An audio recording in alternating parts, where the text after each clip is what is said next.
Selamat malam para pendengar setia di seluruh Indonesia di Dongeng Aki Rukman. Selamat mendengarkan dan tetap merdeka. Assalamualaikum warahmatullahi wabarakatuh. Bismillahirrahmanirrahim. Alhamdulillahirabbil alamin. Wassalatu wassalamu ala asrofil anbiya'i wal mursalin Sayyidina Muhammadin wa ala alihi wa sahbihi ajmain. Bapak, Ibu, dan kawan-kawan sekalian, selamat malam and sampurasun. Tetap masih di komentar-komentar, masukan-masukan tentang program-program ke depan yang akan diluncurkan oleh Menteri Kependudukan dan Pembangunan Keluarga _BKKBN.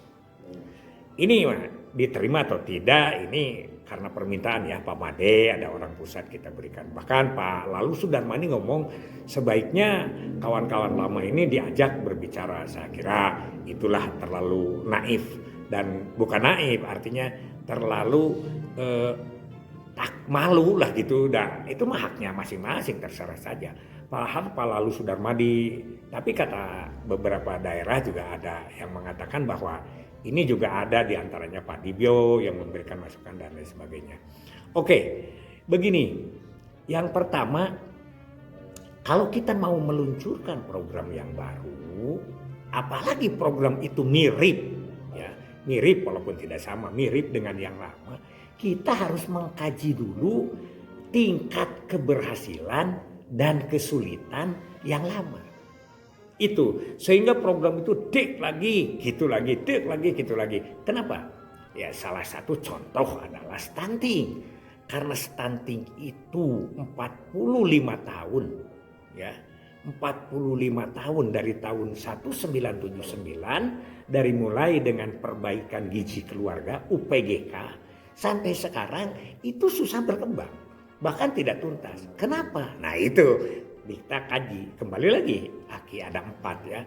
1 SKDM ya, jadi sasaran tidak terangkum, tidak terpelihara sehingga tidak naik. Akhirnya inilah ya yang menjadi kajian itu, sehingga nanti kalau dalam membuat strategi termasuk sekarang sudah bagaimana S itu supaya bisa datang KDM itu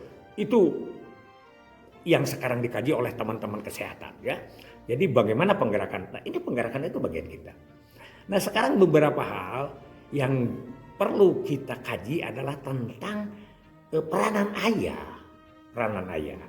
Pertama, kemarin Aki sudah berbicara bahwa peranan ayah terhadap KB saja, terhadap ikut program KB saja itu menimbulkan kesulitan yang agak berkepanjangan. Tapi alhamdulillah ya 95% ayah-ayah mengizinkan walau alam. Tapi kata teman-teman sampai sekarang yang dilarang oleh suami itu masih ada. Walaupun mungkin persentasenya kecil, abaikan. Karena tidak mungkin semua orang setuju terhadap satu program. Kan namanya juga 280 juta penduduk Indonesia itu. Pasti pikirannya berbeda-beda kan begitu. Itu satu. Yang kedua, di dalam peranan ayah kita kaji dulu tentang BKB. BKB tahun 1982 diluncurkan di Cirebon oleh Menek PP, yaitu Mur Pratomo, Sulasikin Mur Pratomo, Menteri Negara Pemberdayaan Perempuan. Karena itu idenya dia. Hanya karena tidak punya kaki ke bawah, ya akhirnya diserahkan kepada BKKBN. Pak Haryono menerima itu. Ya. Nah akhirnya gimana? 7 aspek perkembangan itu sebetulnya itu adalah diantaranya peran ayah di situ.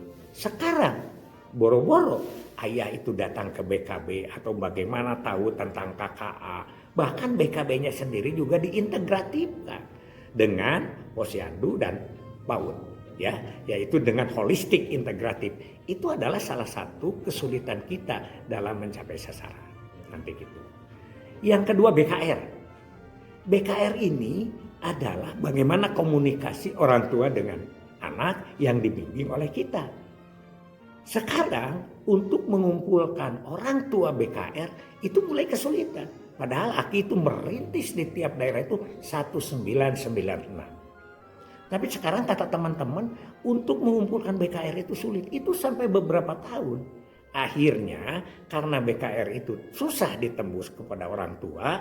Nah, kita membuat lagi yaitu dengan PIK-R. Dan PIK-R ini kemudian ada juga dengan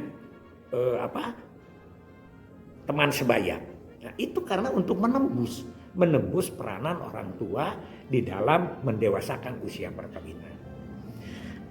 Apa gara-garanya? Kalau menurut Hakim adalah salah satu sekarang itu tidak diperintahkan dan tidak ditargetkan untuk kunjungan rumah. Kan ketika kita itu tidak berhasil menemukan atau mengumpulkan, kita kunjungan. Ya makanya kelompoknya jangan terlalu banyak. Begitu. Ini saya kira banyak yang masuk ke kita sekarang ini. Kita itu dari mulai zaman Hakim kita terlalu banyak rapat, kegiatan, gebiar di atas sehingga kita tidak tajam ke bawah. Ya, bukan berarti Aki ingin mengembalikan lagi ke masa lalu, tapi kita lihat perkembangan ini. Ya, ada yang bisa dengan media sosial, ada yang tidak bisa dengan media sosial. Ya, itu seperti yang dikatakan oleh Pak Narto itu kepada para ulama itu tidak semua ulama bisa ditembus dengan media sosial. Satu-satunya tokoh kita harus kita datangi bersama. Kemudian yang selain BKR, BKL.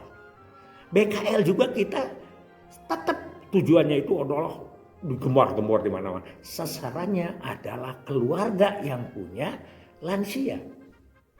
Itu kan?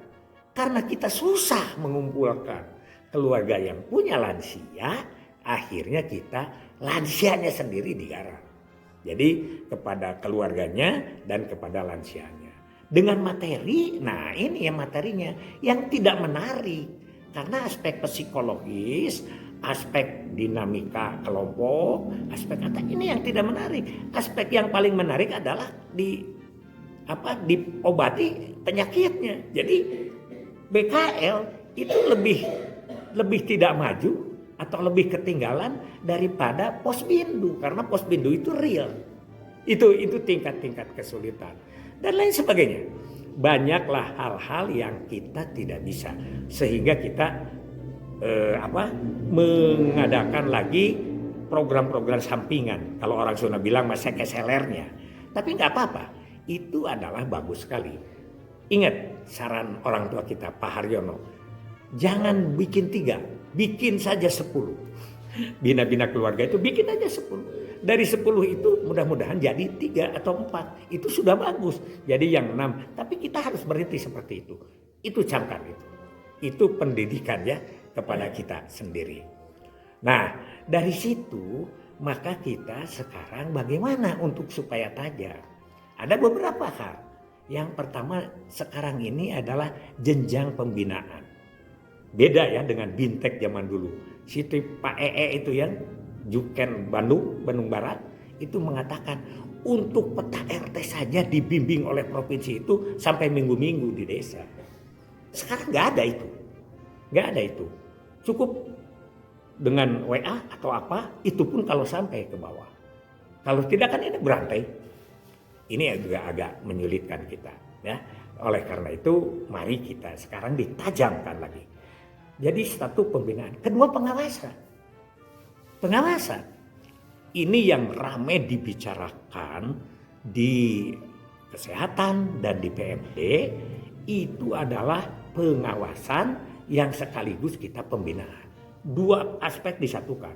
Jadi jangan sampai posyandu itu yang sasarannya 69 datangnya cuma 14 dibiarkan. Karena yang sisanya itulah yang tidak kita ketahui. Apakah perkembangan anak ini maju atau perkembangan ini tidak maju. Tapi kan sekarang banyak posyandu yang sudah datang tidak datang. Yang datang kita layani, yang tidak datang kita kunjungi. Yang dilaksanakan pembinaannya di tempat lain, datanya harus masuk ke surat itu. Itu kan sudah keren, sudah mulai keren. Tapi berapa yang sudah begitu?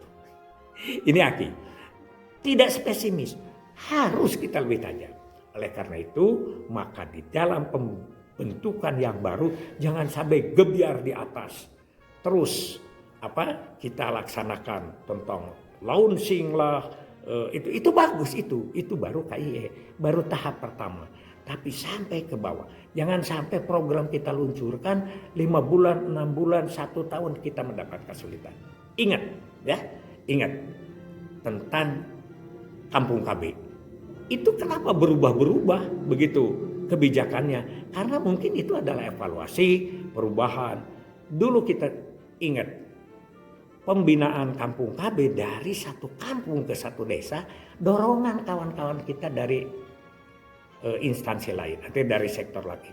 Kalau kita mau kerjasama, kalau kita mau bantu posyandu tingkat desa lah. Sekarang buktinya apa? Sudahlah, sosial punya sasaran sendiri dia dengan PKH-nya. Ya begitu, posyandu dia dengan sendirinya, kita jalan tidak jelas. Sekarang kemana arahnya? Karena yang disebut dengan keluarga berkualitas itu indikatornya pun tidak memasyarakat. Ya. Beda dengan dulu waktu kita membuat keluarga sejahtera dengan 23 indikator. Nah, ini yang masukan bukan dari Aki saja, tapi dari beberapa teman yang lain. Karena tidak ada, mereka itu mau ngomong katanya, mau ngomong tapi takut. Apalagi teman-teman yang masih dinas, takut kalau ngomong itu diciriin katanya begitu. Jangan. Kita tidak punya kepentingan lain kecuali ingin maju program ke depan.